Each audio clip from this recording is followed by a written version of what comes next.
우리가 흔히 시를 언어의 마술이다 이렇게 표현을 하는데요. 근데 저는 그 시를 잔잔한 목소리로 낭송하는 것을 듣고 있을 때 참 아름답게 느껴지더라고요. 맞아요. 네. 네, 그렇습니다. 이렇게 신앙송을 통해서 시의 아름다움을 느끼고 또 함께 교류할 수 있는 장이 열렸습니다. 네. 바로 지난 11월 5일 진천 포석 조명희 문학관에서 제19회 전국 신앙송 경연대회가 열린 건데요. 네. 그래서 오늘은요, 방금 들으셨던 대회에서 대상을 받은 김진환 씨를 모시고 시 낭송에 대해서 얘기를 나눠보겠습니다. 어서 오십시오. 네, 안녕하세요. 네. 늦었지만 다시 한번 대상 받으신 거 축하드립니다. 네, 감사합니다. 네, 얼마나 기분이 좋으셨겠습니까?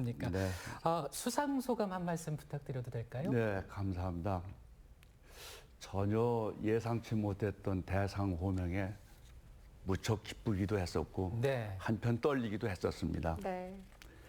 사실 이번 대회를 오래전부터 준비를 하면서 작은 상이라도 한번 수상했으면 좋겠다 하는 소망을 가지고 있었는데 네.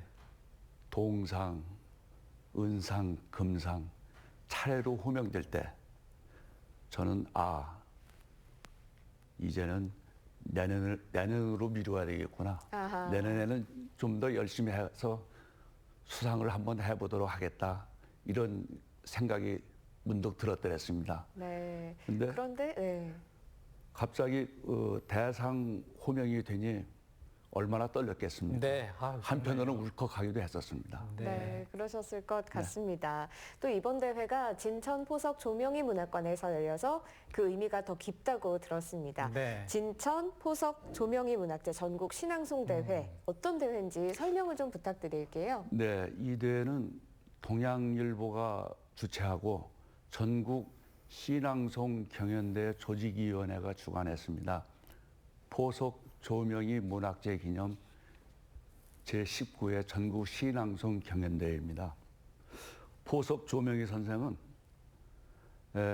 러시아 연해주에서 그 독립운동을 하시다가 일본 간첩이라는 누명을 쓰고 소련에 의해 총살당하셨더랬습니다. 네.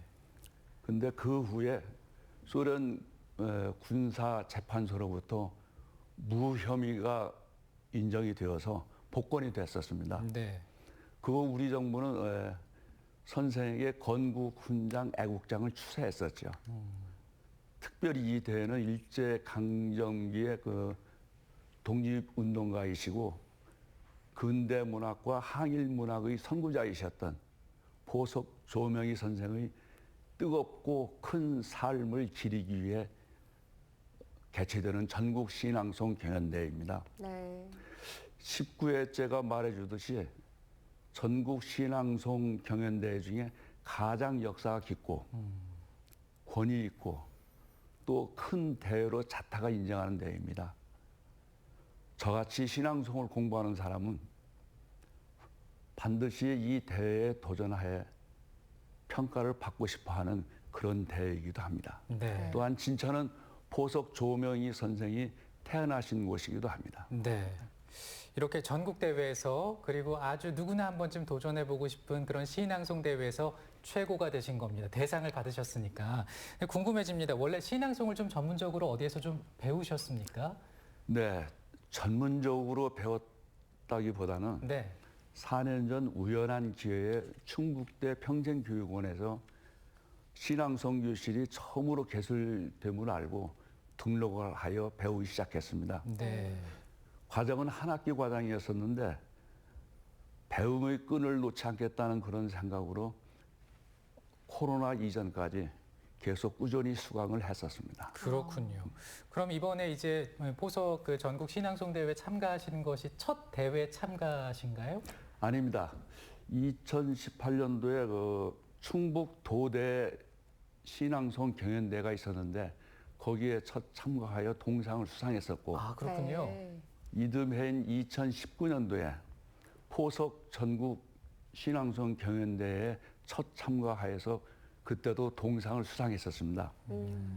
전국대회 참가는 이번 대회가 두 번째였습니다. 네. 그렇군요. 네. 그렇다면 이번 대회에서는 또 어떤 작품으로 수상을 하신 건지 좀 궁금합니다. 네, 주최 측에서 지정한 포석 조명희 선생의 시 50여 편 중에서 지정시로 선택한 어린 아기와 또 자유시로 제가 선택한 복효근 시인의 어느 대나무의 고백, 이 두 시를 낭송했었습니다. 네. 어린 아기는 포석 조명희 선생께서 러시아 연해주에서 그 독립운동을 하시면서 암울한 조국의 독립을 기원하면서 쓴 시이고, 네. 어느 대나무의 고백은 제 고향이 축촌리라는 곳인데 네. 온 동네가 대나무 숲으로 둘러싸인 동네입니다. 어린 시절에 아련한 대나무에 대한 추억이 생각이 나서 제가 이 시를 좋아하게 되었고 또 이 시를 선택해서 낭송했습니다. 네. 네, 그런 계기가 있는 시 두 편을 말씀해 주셨는데요. 그럼 이쯤에서 시낭송을 좀 부탁드리고 싶은데 오늘은 이 시간에 어떤 시를 좀 들려주시겠습니까? 지정시였던 어린 아기를 낭송해 드리겠습니다. 네, 네. 부탁드립니다. 어린 아기 조명희. 어린 아기는 해의 나라에서 보낸 귀여운 아기니 서리빨같이 무섭게 성낸 아버지의 마음이 그 아기 웃음 한 번에 사라지고 마나니, 어린 아기는 힘의 나라에서 보낸 신통한 아기니 세상을 무찌르려는 아버지의 허무의 칼날도 그 아기 울음 앞에는 그만 던져지고 마나니, 보라 영원히 그 아기는 터지려는 지구의 심장을 부드러운 손으로 꿰매어주며 넘어지려는 생명의 바퀴를 작은 팔로 받치고 서서 머나먼 나라의 길을 어여쁜 손으로 가리켜 주나니,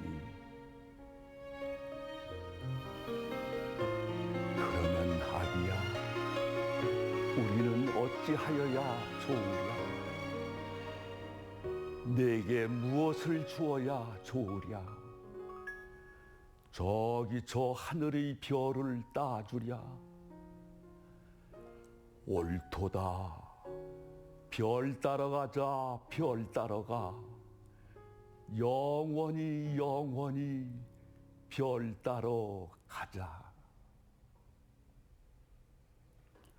이리하여 이 우주에 부성은 자성을 좇고 자성은 부성을 따라 울음 속에 웃음이 있고 미움 속에 사랑이 있어 영원한 원무와 심포니가 되어 아프게도 생명의 바퀴는 굴러가나니,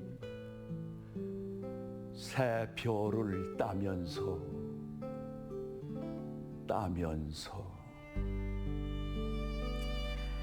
네. 어우, 이렇게 네, 신앙송을 감동이 있습니다. 들어봤는데 네. 정말 먹먹해지는 기분이 들고, 아버지 생각도 나고요. 네, 네. 참 우리가 평소에 알았던 시를 좀 전혀 다른 느낌으로 새롭게 받아들일 수 있는 계기가 된 것 같습니다. 이렇게 신앙송을 할 때도 특별한 심사 기준이 정해져 있을까요? 네, 물론 낭송 평가 기준이 엄격하게 있습니다. 네.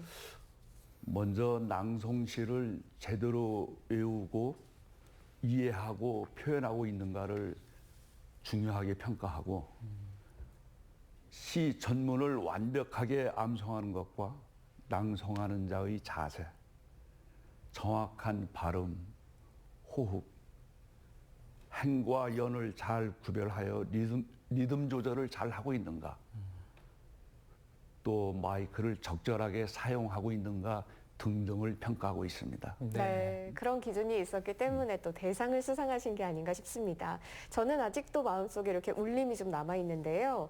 선생님께서 생각하시는 이 시의 매력, 신앙송의 매력은 뭘까요? 네, 우선 낭송과 낭독을 구별해야 될 것 같습니다. 네. 저도 처음 입문할 때는 낭송과 낭독을 구별하지 못하고 시작했는데 긴 시 한 편을 통째로 외워야 한다는 생각을 하니 앞길이 좀 막막하다는 생각도 들었었습니다. 네. 낭독은 말 그대로 보고 소리내어 읽는 것이고 낭송은 시를 완전히 외워 음유를 더해 표현하는 것으로 수많은 노력과 시간을 갖고 외운 시를 리듬을 더해 낭송할 때면 본인도 모르게 말할 수 없는 성취감과 뿌듯함과 행복감 같은 것을 느낄 수가 있겠습니다. 네. 또한 듣는 사람에겐 감동과 감흥을 줄 수도 있겠지요. 네. 뭐 지금 말씀하시는 것 자체도 마치 시처럼 낭송을 네. 하시는 것처럼 다가옵니다. 근데 특히나 요즘은 시 낭송이 또 취미 생활로 또 많이들 하시기 때문에 관심이 있으실 텐데 시 낭송 전도사로 또 열심히 활동을 하고 계신다는 얘기를 들었습니다. 요즘 그 취미 활동으로 시낭송을 하는 사람들이 부쩍 많아졌습니다. 네. 네, 어떤 이들은 시낭송을 치매 예방을 기대하면서 시를 외우고 있다고 얘기도 합니다만 저는 제 경험들을 얘기하며 주위에 많이 권하는 편이죠. 살아가면서 육체적인 운동도 꼭 필요하겠지만 정서적인 운동도 꼭 필요하다고 저는 생각합니다. 네. 어려운 이 시기에 어려운 생각만 하지 말고 시 한 편 외워서 멋있게 낭송해 보는 게 얼마나 행복한 일이겠습니까? 네. 맞습니다. 자, 마지막으로 이제 좀 정리를 하면서 앞으로 계획이나 또 포부가 있으시다면 한 말씀 부탁드립니다. 네, 이제 자만하지 않겠습니다. 네. 자만하지 않고 계속 더욱 겸손한 마음으로 시낭송 공부를 열심히 하고 또 즐기면서 시낭송을 할 생각입니다. 네. 그리고 만약에 저에게 기회가 있다면은 이 재능을 기부를 한번 해볼 수 있을까 하는 생각도 가지고 있습니다. 네. 네. 이렇게 이 기회를 통해서 더 많은 분들이 신앙송의 매력을 좀 알아가셨으면 좋겠습니다. 맞습니다. 오늘 포석 조명희 문화재 전국 신앙송대회 대상 수상자 김진환 씨와 신앙송에 대해서 알아봤습니다. 오늘 고맙습니다. 네, 감사합니다. 네, 충북 북부 지역을 중심으로 아프리카 돼지열병이 확산하고 있습니다. 네. 단양과 제천에서 발견된 야생 멧돼지 폐사체 4마리의 아프리카 돼지열병 검사 결과가 모두 양성으로 확인된 건데요. 그렇습니다. 방역당국은 현재 도내 전여 개의 위험주의보를 발령한 상태고요. 농장 통제 초소를 모두 14곳으로 확대를 했다고 합니다. 네, 그렇습니다. 아프리카 돼지열병 발생지 인근에 출입은 삼가고요. 야생 멧돼지 폐사체를 발견하면 시군 환경부서로 반드시 신고해 주시길 바랍니다. 네, 저희가 준비한 소식은 여기까지입니다. 오늘 시청해 주신 여러분 고맙습니다.